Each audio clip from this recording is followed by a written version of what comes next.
Hey, what's going on, guys? Inglorious Gun, and we have another ranked match here for you today. Just want to give a quick shout out to all the support over the last few days. It's only been close to a week uploading daily, but already like a lot of really thoughtful and considerate comments. I really appreciate the feedback, and yeah, I'm excited to keep going and creating content, and we'll just kind of leave it at that.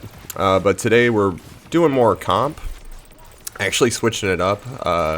I have been locked in on Loki lately after kind of having a better understanding of how his kit works. And dude, what a fucking character. If you guys are not playing Loki on Strategist, I would wholly recommend it. His healing slash damage potential, along with his mobility with the teleport, and then his right click as well, which creates another fucking clone, is insane. I think he has a lot of utility in terms of potentially keeping your whole team alive. And there is a level of passivity with his healing to a degree, but being able to aim at your teammates and actively provide health without necessarily like as much of a delay as some other heroes have, right? I think there is a bit of a disparity. Rocket, to me, is more of a duelist kind of character, right? Or like a partial tank buster that has healing capacity and revival mechanics. And it's not that he's bad per se, right? Because I love playing Rocket, but I think his healing utility as compared to like Mantis or Luna is vastly different. But he comes with his own benefits as well, like being able to ricochet health orbs into a vicinity kind of mitigates that ease of healing process I was talking about. But just in the sense with Loki, his clones all shoot, so they can all damage, they can all heal, and positioning them amidst the battle while your tanks and everyone else are actively going to town is crazy. Also, his ult's so fun, dude. Just fucking swiping this Venom, picking up a quick kill, and then Mr. Knight over here is about to get fucking clapped. And yeah, and then we're back in the game. Drop a clone, and then we're good to heal again. And already just like so much impact as far as his utility when it comes to what I'm doing in this game specifically, right? Like, I feel like I'm actively fragging. I feel like, you know, it's pretty easy to keep a wide breadth in terms of healing my teammates, but, you know, that's also in addition to their performance as well. You know, not everyone on here is, like, fucking gangbusters insane, but everyone's doing their job well enough, and I'm sustaining them long enough that we are getting the objective, and that's all that really matters when you're trying to win a match, right? So, yeah, dude, these healing spheres, like the AoE on it, the amount of health they have, like, trying to focus those down to break them is really fucking annoying. I can attest being on the other side of playing Loki, but this character is just so cool. I feel like very mobile. I feel like I have a lot of control in terms of like what we were talking about in the previous video, right? With like being able to disengage, while also having enough presence that I can be kind of fucking annoying to the enemy team while still, you know, providing my core utility, which is keeping everyone else alive. So just, you know, I'm curious to see where he's going to be like with the second season, if there's going to be any kind of modifications to him, of course. But as it stands now, huge fan of his kit. This fucking cocoon this had me fucked up. Like, I had no idea where this guy was going. I literally followed into the strata, but I think he went on top of that mushroom pod or whatever the fuck it is on Clintar. I couldn't tell you. Symbiote spunk. But yeah, clones everywhere. You know, it's pretty easy to distinguish who you should be doing core damage to, right, on Loki. And especially because he needs line of sight, for the most part, for his clones to kind of have the utility you want them to. So just look for the one that's, like, fucking not stationary and strafing. And then once he's out of the way, everything else should kind of follow the wayside. But we're rolling into the second round here, and yeah, just more of the same. Just kind of cleaning house. Playing defense is pretty much principally about the same. It's nicer because we're essentially just kind of holding the choke here, so I don't really need to go crazy with the clone placement, but obviously putting them out, so I have max efficacy when it comes to healing my team. Also, I was trying to do something funky here where I was shooting at myself in the hopes that my clone would be hitting me with the healing rays, and I think that worked. But that could also, that very well could have just been like Luna, but I'll have to try to lab that a little further. Just an interesting bit of attempted tech. But, you know, what more can I say?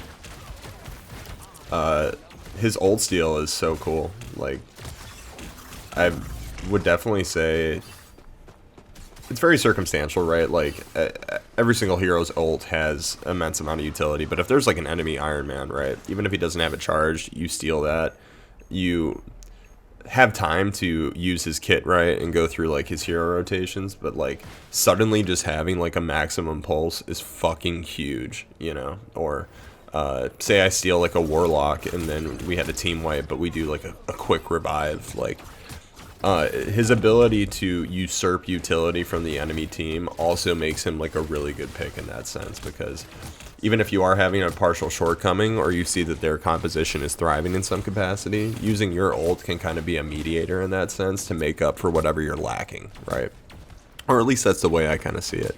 But yeah, skill ceiling is definitely super high with this character, and that doesn't mean that he's necessarily super complicated to use, right? I think once you kind of figure out how to get all your clones out, you should be square. But here's another amazing character, Adam Warlock. Oh, yeah, fun thing about his old steal, too. I do appreciate that you do get the active costume that they're wearing. I was curious if it was going to be like a base skin clone that it would create, but it's kind of like a little cosmetic preview, so that's something else you're super keen on.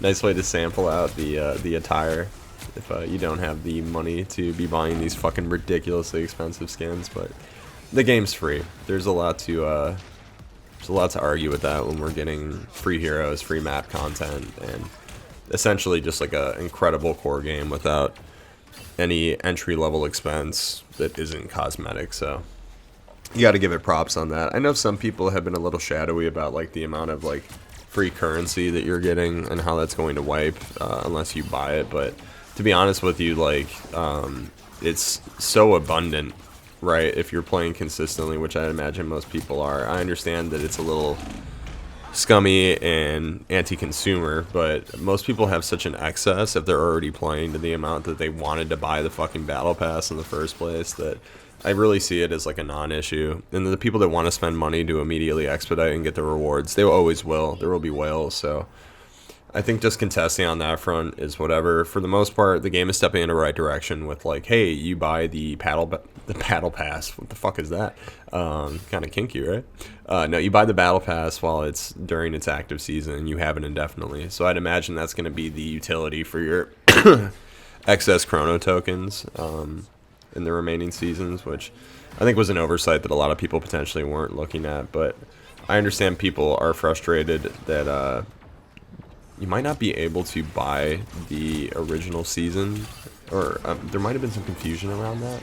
I would hope that they'll have a battle pass like backlog where if you really want to, you can go buy this fucking preseason one. That way people don't feel like they're losing out, and admittedly it's just better for the game, right? It's just more progression trees for people to potentially spend money on and fill their time with, in addition to doing a rank climb or even just fucking around in like quick match or whatever the seasonal events are. So I just think from a business practice standpoint that would probably be pretty conducive for them to continue doing that. But yeah, outside of that, I guess I also wanted to touch on, because the gameplay here is like pretty much more or less what we covered in that first round, right? Just putting, you know, clones out and then providing utility to team. This amount of time will give me a second to kind of gush over what the Season 1 layout is going to look like. There's so many, like, supposed characters coming, and I guess there's been some released art from NetEase in the sense that we're going to be getting the entirety of the Fantastic Four in the first season, which is fucking wild. There's also been speculation around, like, Blade coming as well, considering it might be, like, vampire-themed. I don't think that would be out of character, but yeah, it's gonna be fucking wild to kind of think that they're looking to put such an excess amount of characters, especially within the first season. I think a lot of people are more conditioned to the drip feed that comes with hero shooters, where like we're gonna get like 1 or 2 characters every couple of months to kind of like let the meta reset or whatever have you. But I think throwing a fuckload of characters into the mix conversely will be a lot more fun in terms of like, oh well, this new hero's out, so like they're gonna be broken and we have to abide to them and use their kit until they fucking patch it out. I think just adding more variables and countering more overtuned characters by having just even more equally overtuned characters will always be more fun than trying to like nerf everyone into the fucking ground to reach some kind of semblance of balance, right? But that's more or less what happened to Overwatch, and that's why the game's not that fun, at least in my opinion. But you can literally ask the fucking Steam score or anyone that plays that shit still. That is the missing factor in my eyes, amongst other issues. But yeah, we're just rolling up on this last bit of the defense here. Final push. Really not even sweating whatsoever, just kind of cleaning shit up. This poor Venom playing his fucking heart out, only for us to swiftly deny him. And nice little 12-minute rank game, free LP, and we'll finish off the video with the MVP as well, which is always nice. These fucking animations are so cool. But I just want to thank you guys for watching. Thanks for listening to me ramble, and hope you all have a good day.